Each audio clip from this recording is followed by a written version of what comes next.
eu acho que uma das grandes coisas que contribui para a aceitação, né, do culto reformado, da cultura reformada, ou muita coisa, claro, né, em primeiro lugar, o Espírito Santo, ou muita coisa que contribui para também esse deslocamento das pessoas, né, para esses ambientes, é justamente assim o acesso à informação, na verdade, estudar, entendeu? É quando você começa a ter, a perceber novos horizontes, que você de repente o Senhor vai te levando, né, por meio dessas ferramentas, dos estudos intelectuais, ou seja, por meio do livro, de conteúdo difundido, e de repente você acaba, né, se sentindo incomodado, bastante incomodado com a situação de algumas igrejas. Por quê? Quando a gente pensa de forma geral no Brasil, o Brasil hoje ele pratica um desserviço muito grande, né, em termos educacionais.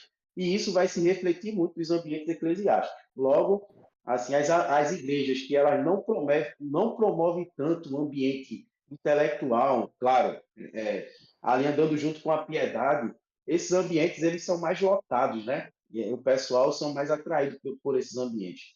Os ambientes que eles, assim, necessariamente, né, por aquilo que acredita, eles têm um conteúdo mais voltado para a intelectualidade, um conteúdo mais voltado ali para a racionalidade, para a razão. Esses ambientes eles não caem no gosto do povo, né?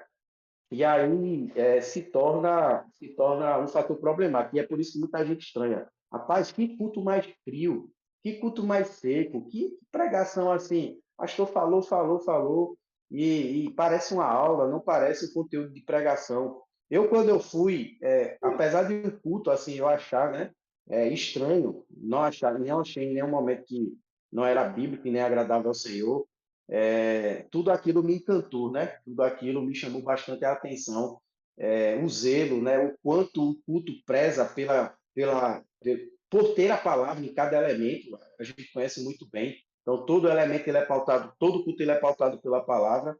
E o que me chamou mais a atenção era a supremacia da palavra, né? Então, você vê que a palavra ela é detentora de boa parte do culto ali. E aquilo me chamou a atenção demais, né?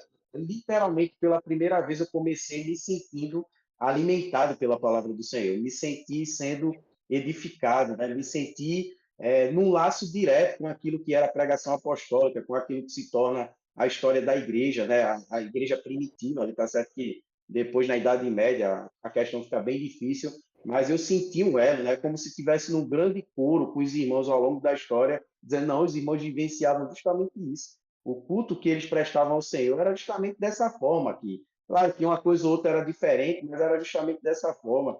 E que coisa boa, né? Saber que agora você está ligado numa linha que vem lá do Cristo, dos apóstolos, e chega aqui até nós. Então foi uma bênção.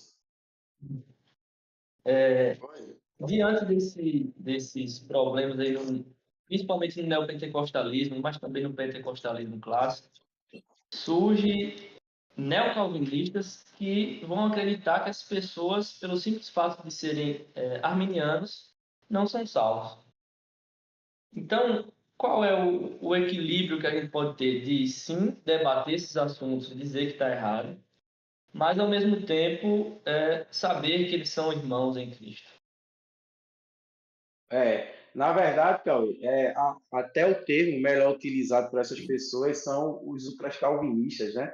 Porque assim, o movimento neocalvinista ele é muito alinhado ao Hernán Bavinck, né, que é um teólogo holandês, e os neocalvinistas eles vão defender que assim a fé cristã ela precisa ser relevante para toda a sociedade, né? Então é justamente o neocalvinista que surge também o conceito de uma igreja mais contextualizada para a realidade, que os cristãos eles precisam estar nas grandes esferas, né, para influenciar aquelas esferas justamente por meio do evangelho, porque o neocalvinismo vai defender que como Cristo está, né, a partir do momento que o evangelho alcança as pessoas, é um meio pela qual Cristo está restaurando todas as coisas, então todas as esferas da estrutura social ela precisa ser restaurada. Então, o casamento, a política, a justiça, enfim.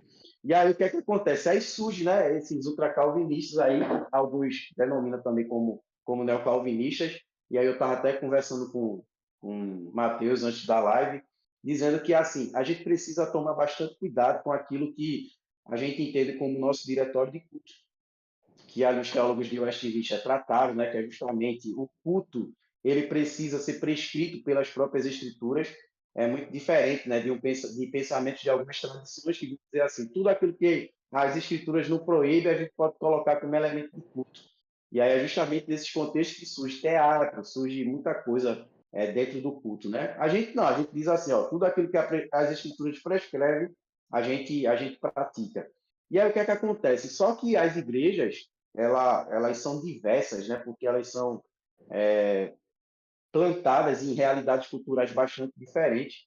E um zelo que a gente precisa ter muito grande é sobre como a gente pratica o nosso culto. O nosso culto ele é bíblico, o nosso culto é centrado na palavra.